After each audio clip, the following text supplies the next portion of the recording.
तर सगळ्यात मोठा प्रश्न आज मी घेऊन आलोय आपल्या समोर, की कोणता? तर गॅमलिंग. गॅमलिंगमध्ये खूप लोकं फसतात. गेम खेळतात, पैसे उडवतात. आपल्या घरच्यांचे, बापाचे पैसे आपल्या अकाउंटला असतात. खूप साऱ्या केसेस आपल्या समोर येतात बघा. कधी-कधी असं समोर येतंय, की ₹10,00,000 मुलांच्या अकाउंटवरती मुलांनी ते जंगली रमीमध्ये घालवले. आता ते जंगली रमीचं नाव घेऊन आपण त्यांना असं स्कॅम करत नाहीये किंवा त्यांना असं प्रमोट करायचं काम करत नाही किंवा त्यांना टार्गेट करायचं आपण जसं म्हणतो की टार्गेट करायचं काम आपण करत नाही. आपण फक्त सांगतोय की जंगली रमी सारख्या ॲपवर, ड्रीम इलेव्हन सारख्या ॲपवर आपण गॅमलिंगमध्ये मुलं का फसतायत आणि गॅमलिंगमध्ये तुम्ही फसलायत. मेन मुद्दा आपला गॅमलिंगमध्ये तुम्ही फसलाय, तर बाहेर कसं निघायचं याच्यावर आपण चर्चा करणार आहोत. कारण हा खूप मोठा प्रश्न आहे. तुम्ही गॅमलिंग खेळता, तुम्हाला ते ॲप त्या गॅमलिंगमध्ये फसवतं आणि तुम्ही सगळे पैसे बरबाद होता. त्याच्यानंतर तुम्हाला जसं आपल्याला जेवण पाहिजे तसं तुम्हाला ते गेम खेळायला पाहिजे. त्याच्याशिवाय तुम्हाला करमत नाही. त्याच्याशिवाय तुमचं काहीही होत नाही. जेव्हा असं होतं ना, याला म्हणायचं मुलगा गॅमलिंगमध्ये फसला. आता याच्यानंतर विविध कारणे. तुम्ही गॅमलिंगमध्ये फसलात का? हे कसं ओळखायचं? जेव्हा कधी तुमच्या अकाउंटवर पैसे असतात, काही मुलं इतके गॅमलिंगमध्ये फसतात ना, त्यांच्या अकाउंटला ₹2 जरी असले, ₹10 जरी असले, तरी ते गेममध्ये टाकून खेळणार आणि त्या ₹10 ते म्हणणार, की आम्ही ₹1,00,000 बनवू.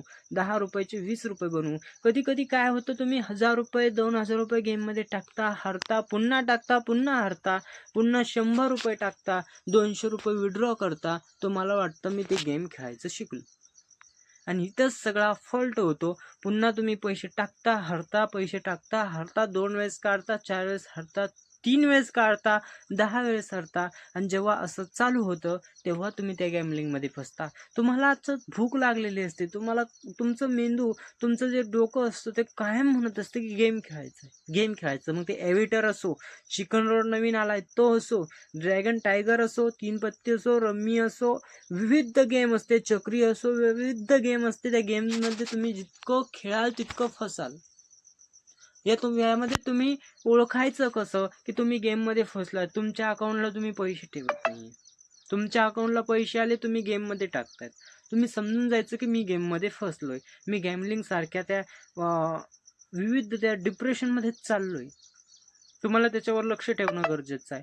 तुम्ही त्याच्यातून बाहेर कसं पडायचं आपण याच्यावर एक वेगळा व्हिडिओ बनवू. तुम्हाला पाहिजे असेल तर कमेंट करा. मी नक्कीच व्हिडिओ टाकेल, की त्याच्यातून बाहेर कसं पडायचं याच्यावर 100% व्हिडिओ मी टाकेल आणि 100% तुम्ही त्या गॅमलिंगमध्ये बाहेर निघता.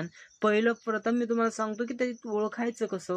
जेव्हा आपल्या अकाउंटला पैसे असतात, आपण ते गेममध्ये ₹10 असेल तर टाकतो. समजून जायचं आपल्याला तो नाद लागलाय. आपल्याला विविध वेळेस असं वाटतं, की आपण गेम खेळून पैसे कमवू आणि मोठं होऊ. तुम्ही गॅमलिंगमध्ये फसलाय. विचार करणं चुकीचं नाहीये. पण तो विचार बार-बार येणं म्हणजे गॅमलिंगमध्ये फसणं. तुम्हाला भूक लागलेली असते, जेवणाची नाही, त्या गेमची. तेव्हा समजून जायचं तुम्ही गेममध्ये फसलाय. तुमच्या अकाउंटवर तुम्ही ₹1 कुणाचे जरी पैसे टाकले, तुम्ही एखाद्याने मित्र म्हणतो, की माझे ₹10,000 तुझ्या अकाउंटला ठेव.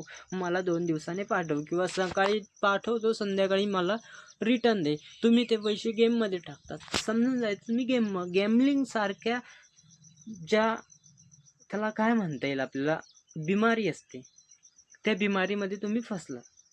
त्याच्यातून बाहेर पडायचं असेल, काय तुम्हाला पण ते गॅमलिंग सारखे म्हणजे विविध असे पॉइंट असतात, जे तुम्हाला समजतं. तुम्ही जर माझा व्हिडिओ बघत आहे ना, तुम्हाला माहिती आहे, की मी गॅमलिंगमध्ये फसलोय आणि तुम्हाला जर गॅमलिंगमधून बाहेर पडायचं, तर तुम्हाला एक चॅनलला हाईप करायचं आहे, लाईक नाही करायचं आहे, हाईप करायचं.